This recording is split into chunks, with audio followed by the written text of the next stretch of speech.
सभी स्टूडेंट्स का Bansal maths class में स्वागत है। Today topic is OD. OD में कौन सा टॉपिक है हमारा? Linear differential equation with constant coefficient. Subjective वालों के लिए भी बहुत इंपॉर्टेंट है और ऑब्जेक्टिव वालों के लिए भी बहुत इंपॉर्टेंट है। अगर इस टॉपिक को यहाँ नहीं पढ़ते हैं तो इन फ्यूचर में जाके आपको बहुत ज़्यादा प्रॉब्लम होगी। इस वजह से टॉपिक को संभाल के पढ़िए सभी बच्चे, इतना ध्यान रखिएगा। आप लोग बैठ के पढ़ो 10 बजे तक आराम से बैठ के पढ़ो, और जो बच्चे हैं वो अपना लेक्चर भी ऑन कर लो अलग से। हर्षित, देवांश सब लेक्चर ऑन कर लो। तो आते हैं सब लोग वापस। Very very most important topic in your exam. कहाँ कहाँ काम आएगा? IIT JEM में काम आएगा, BSc में काम आएगा, MSc में काफ़ी जगह पर काम आएगा, नेट JRF में काम आएगा, DRDO में काम आएगा, टिफर में काम आएगा। जितने में हायर एग्जाम्स हैं सभी में काम आता है और very very most important topic है। इससे पहली वाली जो प्लेलिस्ट थी हमारी, उस प्लेलिस्ट में हमने पढ़ाया था differential equation of 1 order and 1 degree. और इतना ध्यान रखो, जो पढ़ाया जाता है बड़ा कीमती है। जैसे अभी कुछ दिन पहले IIT JEM का पेपर हुआ था, आपको हमने अभी इंटीग्रेटिंग फैक्टर वाला इससे पहले वाले प्लेलिस्ट में पढ़ाया। सेम प्रॉब्लम वही IIT JEM के अंदर आया है। कितने नंबर में? 2 नंबर में। और उन बच्चों का गलत हुआ जो अपने आप में मास्टर होते हैं, क्योंकि बच्चा पता नहीं उन प्रॉब्लम में ज़्यादा गलतियां करता है जिसमें कॉन्फिडेंस ज़्यादा होता है, क्योंकि वो जल्दीबाजी में करता है। तो जो यहाँ पढ़ाते हैं ये आपके बेसिक है, जड़ मजबूत करता है। इस वजह से प्लीज कॉन्फिडेंस के साथ पढ़ें और हमेशा काम आने वाले टॉपिक हैं। तो आज का टॉपिक क्या रहा? Linear differential equation with constant coefficient. Heading दे दो नई पेज से, नया हेडिंग। तो आज तो केवल समरी बना पाएंगे इसकी, क्यों फॉर्मूले होते हैं बहुत सारे, फॉर्मूले बनाने हैं तभी फिर हम इसको आगे बढ़ा पाएंगे प्रॉब्लम्स के साथ। 8-10 एक्सरसाइज हैं। हेडिंग दिया जाए linear differential equation with constant coefficient. Very very very most important topic in your exam, चाहे सब्जेक्टिव हो या ऑब्जेक्टिव। उससे अच्छी बात इसके अंदर क्या है?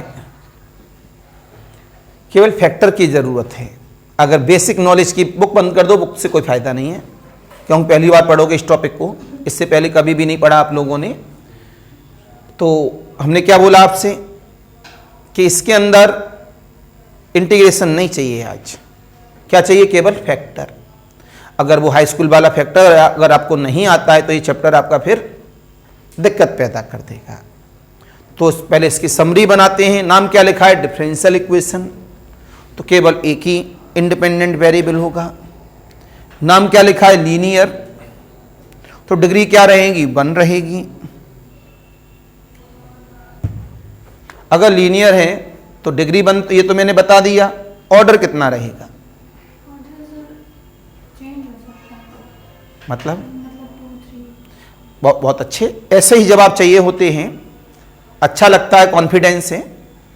तो ऑर्डर चेंज हो सकता है। ऑर्डर 2 भी हो सकता है, ऑर्डर 3 भी हो सकता है, ऑर्डर 4 भी हो सकता है, ऑर्डर 10 भी हो सकता है, ऑर्डर 100 भी हो सकता है। क्यों? ऑर्डर के ज़्यादा होने से लीनियर के ऊपर कोई इफेक्ट, लेकिन डिग्री 1 से ज़्यादा होने से लीनियर नहीं रहता वो। तो इसने जवाब क्यों दिया? कुछ बच्चे क्लास में अच्छे होते हैं, नो डाउट। तो क्या जवाब मिला कि लीनियर का मतलब है डिग्री तो 1 है, डिपेंडेंट वेरिएबल की पावर भी 1 है, और ऑर्डर जितना हो उतना चलेगा, कोई दिक्कत नहीं है। तो हम लोगों ने यहां से लिखा differential equation of the form. बड़े ध्यान से मेरी तरफ देखना सब लोग। एक एक बात बड़ी कीमती है यहां पर, और इन बातों से ही हम लोग सीखते हैं। dn/upon dxn a1 dn-1/upon dxn-1 plus a2। पहले समझो कि पहली बार पढ़ रहे हो आप सभी, और जो पहले से पढ़े हुए होंगे वो तो कहेंगे अरे वाह बहुत आसान है ये तो। a/y equal of the q of x सामने लिखा हुआ है हमारे पास।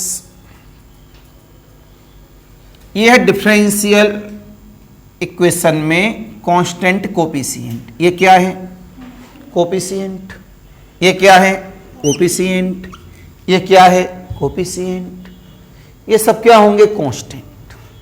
अगर गलती से यहां कोई वेरिएबल आ गया तो हम कहेंगे इस चैप्टर के द्वारा इसको लगा नहीं सकते। जैसे कि अभी आगे बताने से पहले एक एग्जाम्पल की बात की हम लोगों ने,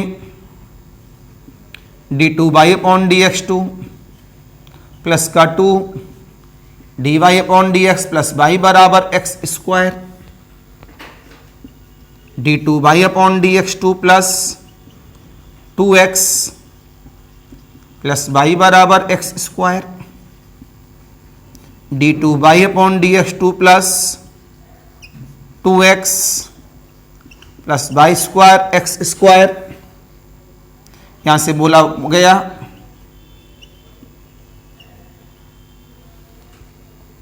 कि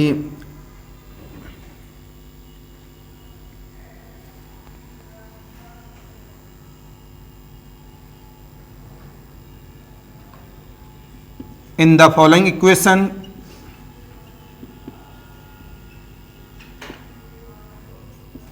linear differential equation with constant coefficient each, इस ऑब्जेक्टिव वे में बना दिया और ये नन ऑफ दीज, ये ए है, ये बी है, ये सी है, डी है। तो क्या समझाया अभी बताएंगे। कोई डिफरेंशियल इक्वेशन है, डिफरेंशियल है, इस वजह से इंडिपेंडेंट वेरिएबल एक है। तो इंडिपेंडेंट वेरिएबल का नाम क्या है यहां पर? x। ठीक है। इसके बाद में लीनियर है तो डिग्री 1 रहेगी, तो लीनियर की सारी प्रॉपर्टीज होनी चाहिए। y की पावर 1 है, वेरी गुड। ये फंक्शन x का है, वेरी गुड। और कहीं y की पावर 1 से ज्यादा है नहीं, वेरी गुड। डिग्री 1 है, किसी भी डिफरेंशियल कोएफिशिएंट की पावर 1 से ज्यादा नहीं है, तो कैसा है? लीनियर। ये जितने भी टिक लगे हुए हैं सब क्या है? कांस्टेंट। तो बताया गया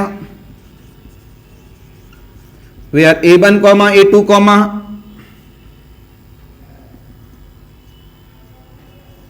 an are the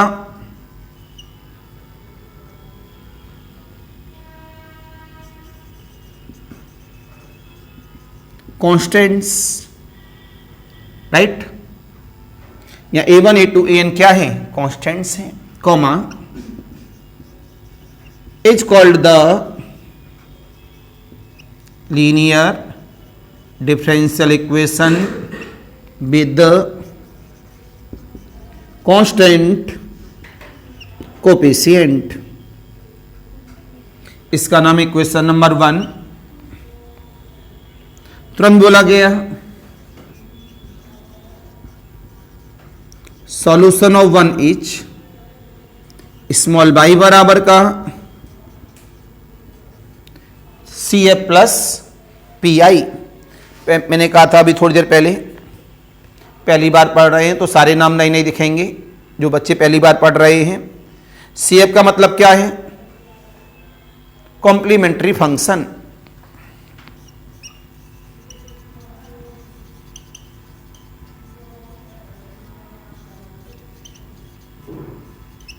PI का मतलब क्या है?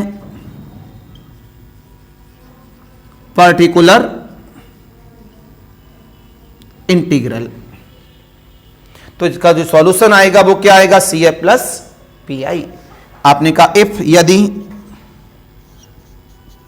Q ऑफ x बराबर 0, then solution is small y बराबर का CF।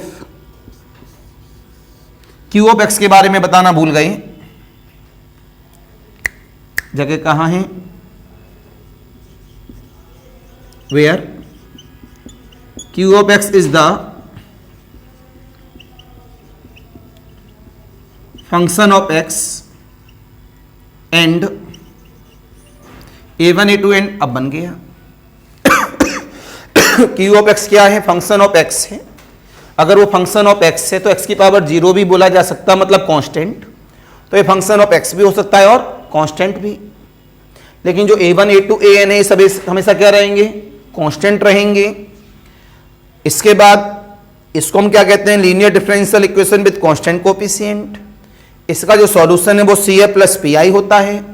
CF कैसे निकलेगा वो सब आगे बताया जाएगा। CF का मतलब है कॉम्प्लीमेंट्री फंक्शन, PI का मतलब है पर्टिकुलर इंटीग्रल। अगर यहाँ Q ऑफ X 0 हो गया तो यहाँ केवल CF बच जाता है, इसका मतलब PI क्या बन गया, 0। इसका मतलब क्या हुआ, PI किस पे डिपेंड है, PI किस पे डिपेंड है, Q ऑफ X पे। PI किस पे डिपेंड है, जब Q ऑफ X 0 हुआ है तभी तो PI गायब हो गया, तो PI किस पे डिपेंड है, Q ऑफ X पे। PI किस पे डिपेंड है, Q ऑफ X पे। अगर Q ऑफ X नहीं है तो PI नहीं निकलेगा, तो सॉल्यूशन क्या बन जाएगा, ओनली CF। इसका मतलब CF किस पे डिपेंड है, लेफ्ट हैंड साइड पर, राइट, माइनस P। अगर यहां लेफ्ट हैंड साइड गायब हो जाए, अगर ये लेफ्ट हैंड, भाई CF लेफ्ट हैंड साइड पे डिपेंड है और PI किस पे डिपेंड है, Q ऑफ X पे। जो Q ऑफ X वाले सारे टर्म होंगे उन्हें कहां रखते हैं हम लोग, राइट हैंड साइड में। अगर लेफ्ट हैंड साइड गायब हो जाए तो फिर क्या निकलेगा, नहीं CF निकलेगा या PI निकलेगा, PI निकलेगा। आप बताइए, अगर लेफ्ट हैंड साइड गायब हो जाए तो क्या निकलेगा, CF या PI, PI, PI, PI। मैं बस एक IQ लेवल चेक कर रहा था आप सभी का। यहां से ना PI निकलेगा ना CF निकलेगा। क्यों नहीं निकलेगा, जब लेफ्ट हैंड साइड चली गई, पूरी खत्म हो गई, तो डिफरेंशियल इक्वेशन कहां रही भाई। Q ऑफ X केवल क्या है, X का फंक्शन है, उसमें डिफरेंशियल का कोई सिंबल तो है ही नहीं। अब X का फंक्शन थोड़ी ना कुछ करेगा। सबसे पहले PI कब निकलती है, जब डिफरेंशियल इक्वेशन हो। CF कब निकलती है, जब डिफरेंशियल इक्वेशन हो। बस जब Q ऑफ X नहीं है तो PI 0 हो जाता है। डिफरेंशियल इक्वेशन होना तो कंपलसरी है। और जब लेफ्ट हैंड साइड ही नहीं है, हमने बोला 2x बराबर 0, तो इसका क्या मतलब है, कोई मतलब नहीं है। वहां तो x की वैल्यू आ गई, उसे PI थोड़े ना कहते हैं। जब लेफ्ट हैंड साइड नहीं है तो ना CF निकलेगा ना PI निकलेगा, क्योंकि वो डिफरेंशियल इक्वेशन ही नहीं है। तो PI के लिए भी क्या होना जरूरी है, डिफरेंशियल इक्वेशन होना जरूरी है। CF के लिए भी क्या होना जरूरी है, डिफरेंशियल इक्वेशन होना जरूरी है। CF किस पे डिपेंड करता है, केवल लेफ्ट हैंड साइड पर। लेकिन PI किस पे डिपेंड करता है, राइट हैंड साइड पर with using left hand side. Right hand side के अलावा PI कभी निकल नहीं सकता। लेकिन यूज किसका होगा साथ में, डिफरेंशियल इक्वेशन का भी होगा। और डिफरेंशियल का सिंबल किधर है, लेफ्ट हैंड साइड है। इस वजह से मैं चेक कर रहा था आपका IQ लेवल कितना तेज है। आप समझ सकते हैं कितना तेज है, प्लीज नोट करिए। अरे अरे इधर आओ भैया, इसकी बात करते हैं। बताओ इन चारों ABCD में linear differential equation with constant coefficient कौन है, फर्स्ट वाला। सेकंड वाला क्यों नहीं, बच्चों ने कहा कि सर इसमें जो आंसर है वो A वाला है। मैंने बोला B वाला क्यों नहीं, बच्चे ने कहा यहाँ वेरिएबल है, वेरी गुड। C वाला क्यों नहीं,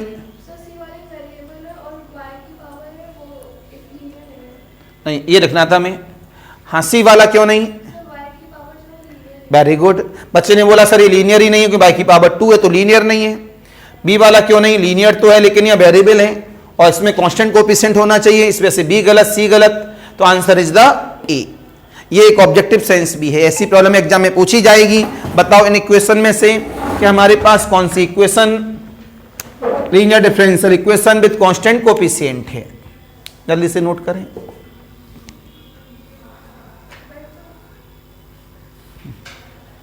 हमको पता है आप खड़ी हो, है ना, आंखें ठीक है हमारी। बच्चे कह रहे हैं ठीक है, तो हमारा मन होगा तब बिठा देते।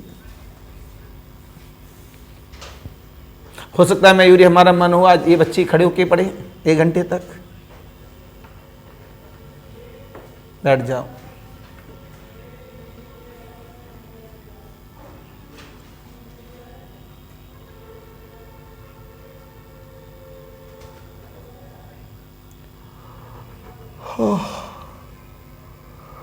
प्रभु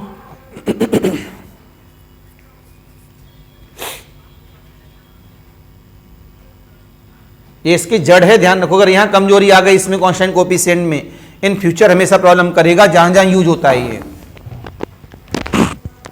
CF क्यों यूज होता है, PI क्यों यूज होता है, कहां पे यूज होता है, कैसे होता है, सारी बात इस लेक्चर के अंदर है। इसके बाद तो मैं CF के फॉर्मूले सिखाऊंगा, PI के सिखाऊंगा, क्लियर हो जाएगा सब।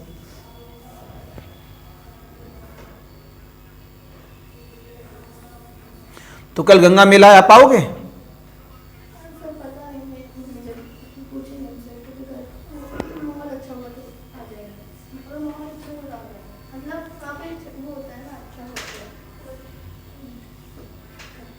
तो आप लोग बताओ, आप लोग आ पाओगे? पता नहीं, मैं आके यहाँ बैठ जाऊँ, मैं तो बगल में हूँ, गाड़ी से आऊँगा, 2 मिनट में आ जाऊँगा। आप लोग बताओ।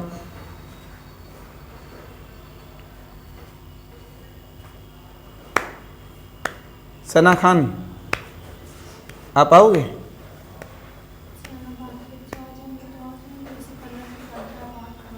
ज़्यादा चलता है ना। आज रो के आई हो घर से? रोकर आई हो? तबीयत ठीक नहीं है? नींद आ रही है?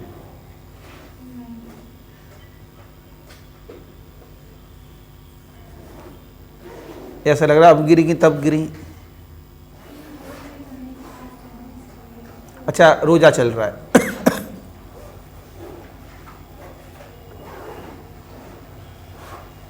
तो फिर कल ना आना आप लोग, है ना। अपने लेक्चर कंप्लीट करना, परसों सेम टाइम में अभी।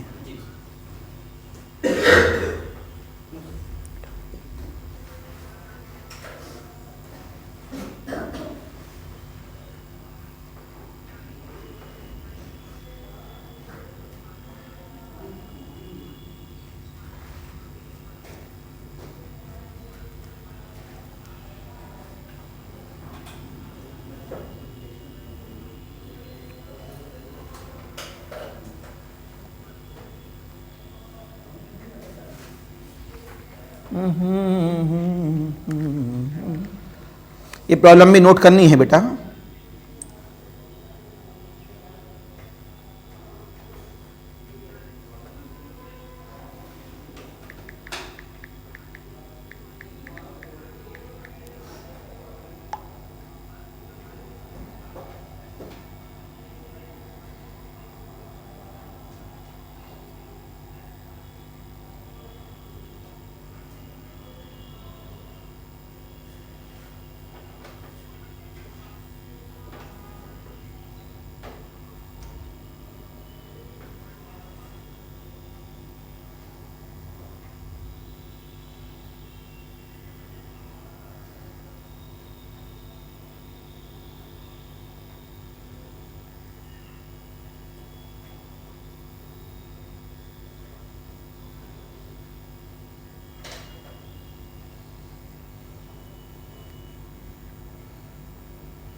आपके शहर में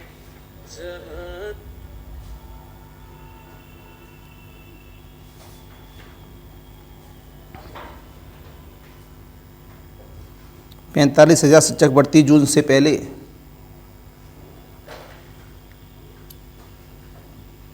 आ रही है, पक्का है बेटा। गवर्नमेंट को अगर चुनाव जीतना है तो उसे वैकेंसी देनी ही पड़ेगी, चाहे आगे आने वाले 5 साल तक वैकेंसी न आए। नहीं, एग्ज़ाम भी कराएंगे, ज्वाइनिंग भी देंगे। एग्ज़ाम भी कराएंगे और सब बच्चों को पता है ये एग्ज़ाम के लिए करा के रख लेंगे, फिर कैंसिल कर देंगे। तो ज्वाइनिंग भी देंगे। वो तो इस वजह से किया कि वहाँ कंप्लेन पहुँच गई थी कि वो नकल हुई है, ये हुआ है, वो हुआ है। तो इस वजह से ये कन्फर्म है 45-50 इस बार जो वैकेंसी आएंगी 5 साल तक फिर वैकेंसी झांकेंगी नहीं। तो जुट जाओ पागलों की तरह। जून के बाद कह रहे हैं, मैंने पहले ही बोला है कि अक्टूबर नवंबर में पेपर होगा। और क्यों याद रहे ना, आज पेपर करा लेंगे, एग्जाम से पहले कहाँ याद। अगर आज आपको मिठाई खिला दूंगा, 1 साल के बाद पूछूं बेटा मिठाई खिलाई, मिठाई कौन सी मिठाई?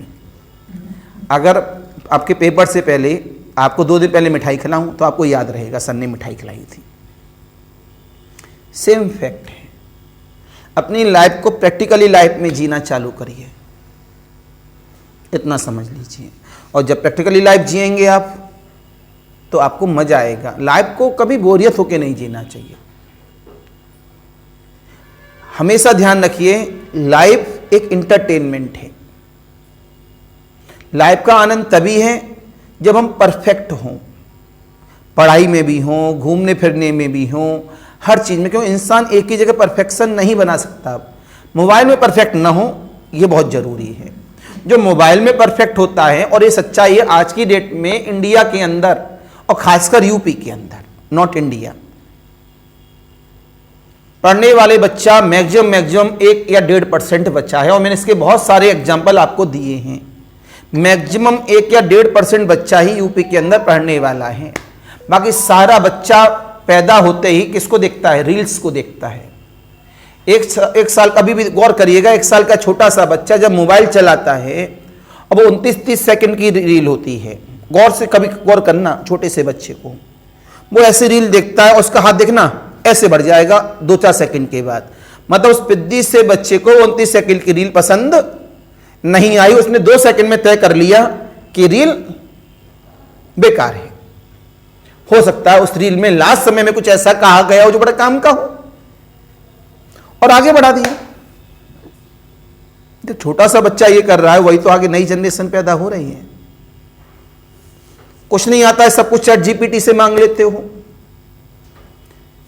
मैं तो एक दिन बड़ी बात कह रहा था, उस दिन आजकल तो लोग जैसे ऐड भी आने लगा, अब तो वो कि 2 शर्ट दिखाते हैं उसे, गूगल जेमिनी क्या नाम है उसका, बताओ मैं कौन सी शर्ट पहनूं, कौन सी अच्छी लगेगी। कुछ दिनों के बाद क्या करेंगे लोग? 2 गर्लफ्रेंड हैं, शादी करनी है, माँ बाप ने बोला 2 लड़कियां पसंद करो, गूगल जेमिनी से पूछेंगे 2 लड़कियां हैं, किससे शादी करनी है। मेरे को तो ऐसा भी लग रहा है कुछ सालों के बाद लोग बोलेंगे आज सुबह सुबह फ्रेश होने जाना है, गूगल जेमिनी बताओ आज फ्रेश होने जाए नहीं जाए। हमको तो यही अब महसूस होने लगा है कि लोग बताओ किस हद तक अपने आप को रिजर्व रखना चालू कर दिए हैं। और देखना धीमे धीमे यही हो रहा है सब। तो ये जो गैजेट एक हाथ में मिला आपको, उसका बहुत बड़ा दुरुपयोग होने लगा है। अब गवर्नमेंट थोड़ा एक्शन ले रही है, 16 साल तक के बच्चों के लिए इंटरनेट मीडिया वगैरह सब खत्म कर रही है।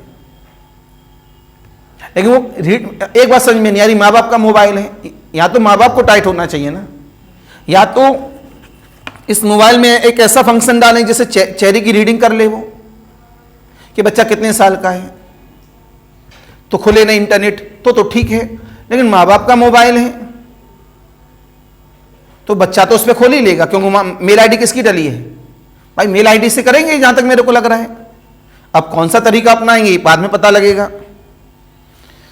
तो ये जमाना है भाई। आइए, ये बात सभी समझ में आ गई। तो आपसे कभी भी कोई पूछे कि what is the linear differential equation with constant coefficient क्या होता है, तुरंत बता देंगे आप। CF कब निकलेगा? वो तो हमेशा निकलेगा। PI कब निकलेगा? जब Q ऑफ X 0 होगा तो PI 0 होगा, और जब Q ऑफ X 0 नहीं होगा तो PI निकलेगा। ओके, अब हम बात करते हैं आपको सिखाने की CF की।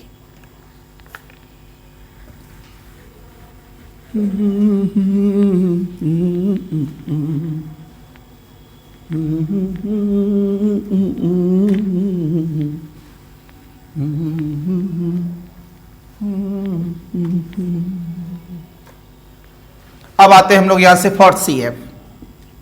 CF का पूरा नाम क्या बताया?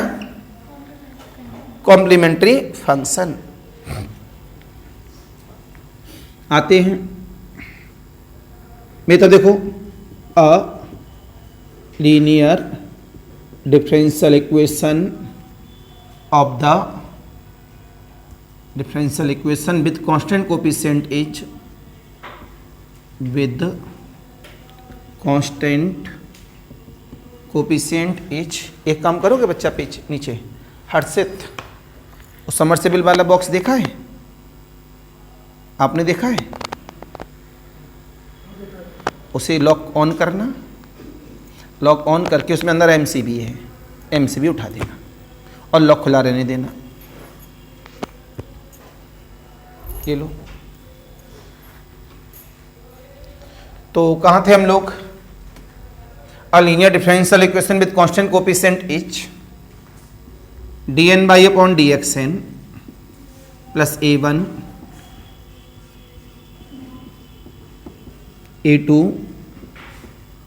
अब बच्चे ज़्यादातर जब वापस होंगे कल के बाद ही वापस होंगे, क्योंकि कानपुर में जो गंगा मेला है वो 7 दिन ले जाता है। Q ऑफ x, इसका नाम क्या है? Equation number 1। आज बड़ा उदास लग रही है, क्या बात है? कुछ तो दिमाग में चल रहा है, मानो न मानो कुछ तो चल रहा है बच्चा। आंखों से और चेहरे से इतना तो हम लोग पकड़ते ही हैं बच्चों को। चले कोई बात नहीं, कभी कभी होता है कि कुछ दिमाग में चल रहा होता है लेकिन हमको खुद नहीं पता होता कि क्या चल रहा है।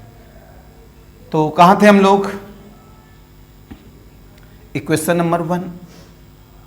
हमने बोला यहां पर हमें CF की बात करनी है, तो लिखते हैं ऑक्सिलरी इक्वेशन AUXILIARY EQUATION, जिसे लिखते हैं ऑक्सिलरी इक्वेशन इज, शॉर्टकट में ऐसे ही लिखेंगे हमेशा। तो उससे पहले एक बात और बता दें, इसे D में कन्वर्ट कर दो।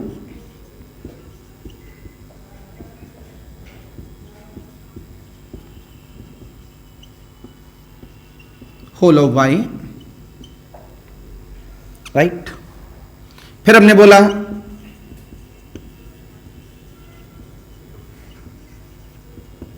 h,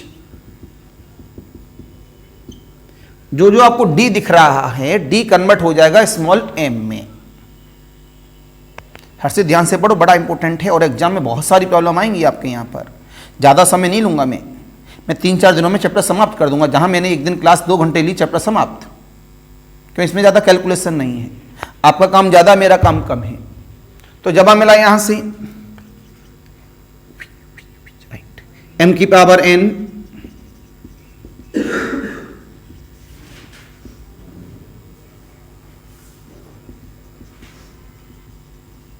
is equal to 0।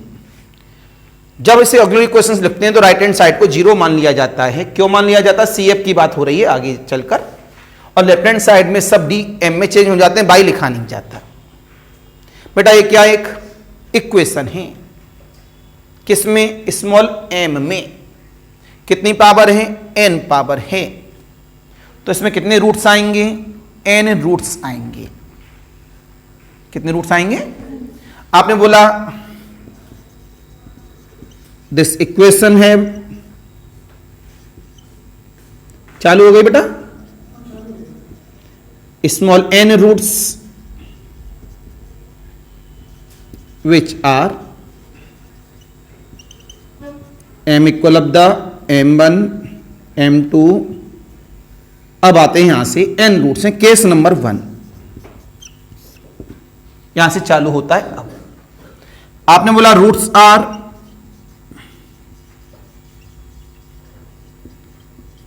Distinct and real. इस इक्वेशन को सॉल्व करने के बाद जो हमारे पास रूट्स आ रहे हैं वो कैसे हैं? डिस्टिंक्ट हैं, मतलब अलग अलग हैं।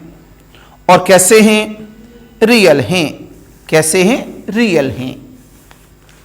अलग अलग हैं और रियल हैं। तो उसका तो बताया गया, लेट m बराबर m1, m2, mn। तुरंत बोला गया CF इक्वल ऑफ द, तो उसका कॉम्प्लीमेंट्री फंक्शन क्या होगा? C1 e की power m1x, C2 e to the power of m2x, Cn e की पावर mnx। आपका ये कहां से बना फॉर्मूला? तो वेट करेंगे, इसका डेरिवेशन अलग से सिखा देंगे एक लेक्चर में कि ये बनता कहां से है। बट आज की डेट में सामने जो लिखा हुआ है उसको जानना जरूरी है। जैसे कि प्रॉब्लम नंबर 1 ली हमने, d2/dx2 6 3 2 जा 6 माइनस, मैंने राइट हैंड साइड को जीरो ही मान लिया है, क्यों? CF ही सिखाना है अभी। अगर राइट हैंड साइड में जीरो ना मानता मैं तो मेरे को PI भी निकालना पड़ता, तो पूरा सॉल्यूशन नहीं होता, राइट। हमने सामने दिया, अब आपने इसमें सॉल्यूशन मांगा, ये प्रॉब्लम भी बन गई। गिवन डिफरेंशियल इक्वेशन इज,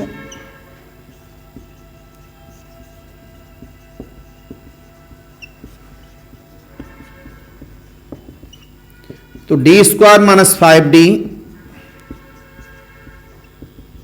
आपने लिखा auxiliary equations is m² minus 5m plus 6 बराबर 0, या कुछ लिखा होता तब भी यहां 0 आता, नहीं लिखा है तब भी 0 है। इसके फैक्टर करें, m माइनस 2 m माइनस, बोलो m बराबर क्या मिला? 2 और 3 कौन है?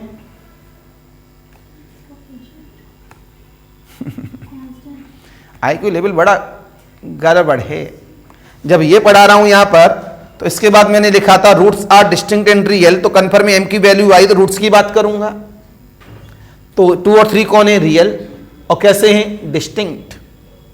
2 और 3 कौन है? रियल, और कैसे हैं? पावर कितनी थी? 2, तो 2 आए रूट्स, दोनों रियल हैं और डिस्टिंक्ट है, तो फॉर्मूला कौन सा लगेगा?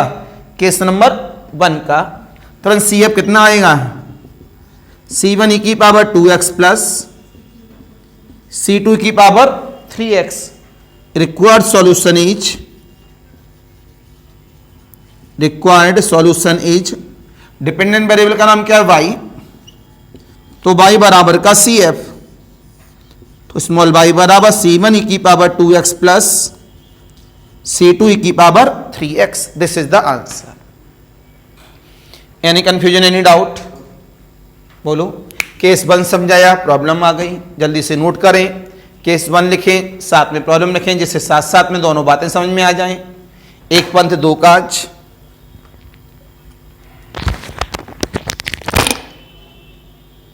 बेटा जिन बच्चों की फीस पेंडिंग में है, अगेन रिपीट, जिन बच्चों की फीस पेंडिंग में है प्लीज अपनी अपनी फीस फुल पेड करें।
अब इसमें दीजिए बेटा केस नंबर 2। अभी 2 मिनट को आज, नहीं तो ये टॉपिक बहुत इंपॉर्टेंट है, उठ जाएगा ये। अब आता है हमारे पास केस नंबर 2 क्या कहता है, इसी में बढ़ाएंगे आप लोग अपनी कॉपी में, तो आप लिख उसी हिसाब से लिखेंगे, पहले ये लिखा उसके बाद ये लिखा। अब मैं इसमें आगे बढ़ा रहा हूं यहां, इसके बाद यहां पे आएंगे हम अपने फेयर कॉपी में। केस नंबर 2 में क्या बोला गया, roots are same and real. बेटा कितने रूट्स हैं, एन रूट्स, वो कैसे हैं, सेम और रियल हैं।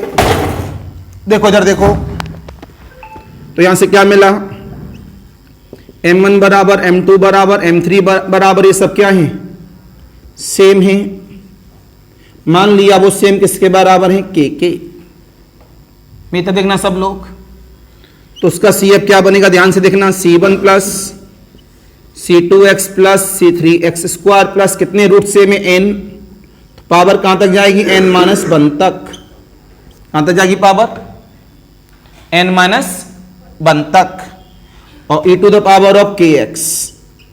गौर से देखेंगे, C1 plus C2x plus C3x square plus and so on the Cnx की power n-1 e to the power of kx।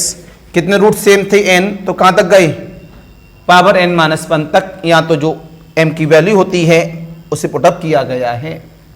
Problem change सी में, यहां 4 कर दिया, यहां भी 4 कर दिया, this is the 4, this is the 4, this is the 4, this is the 4, this is the 4, मैं तो देखते रहो 4।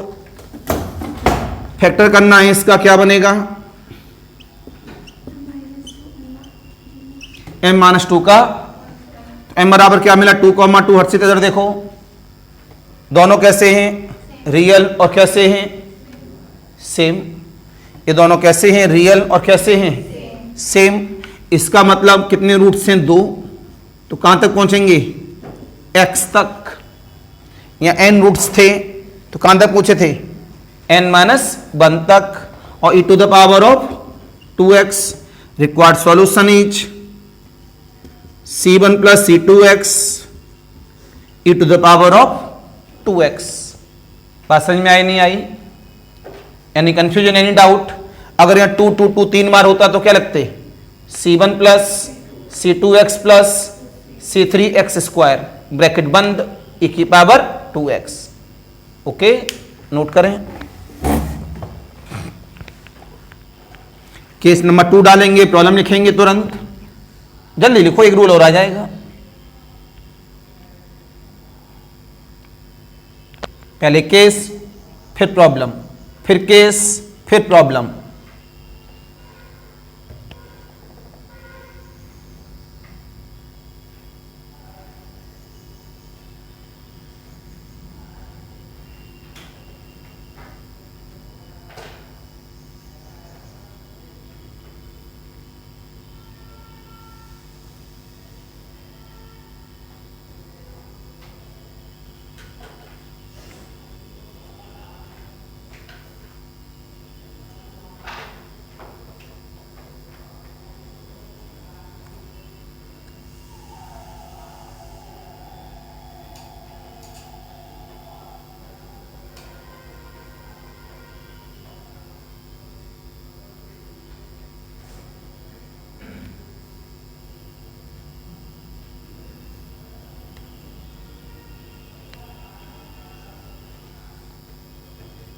राइट, केस नंबर 3 देखो,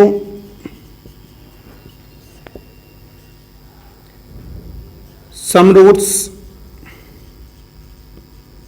आर सेम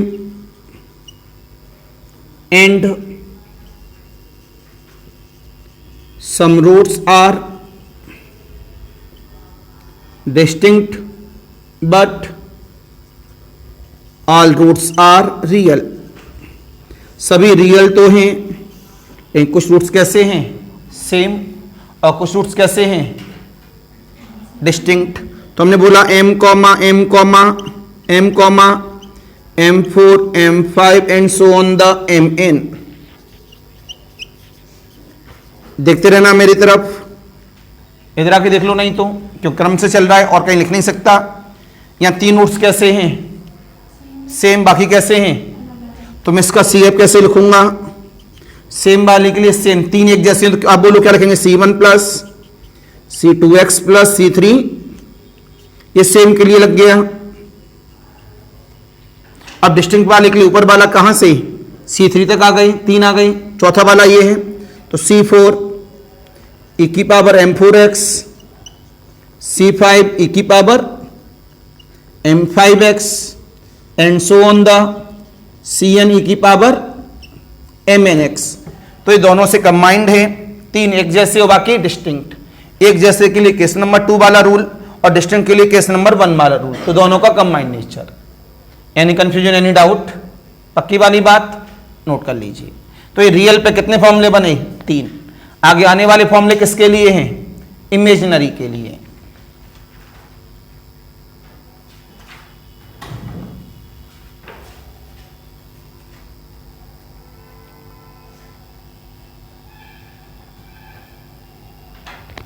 तो एनी कंफ्यूजन, एनी डाउट, सभी की बात समझ में आ गई।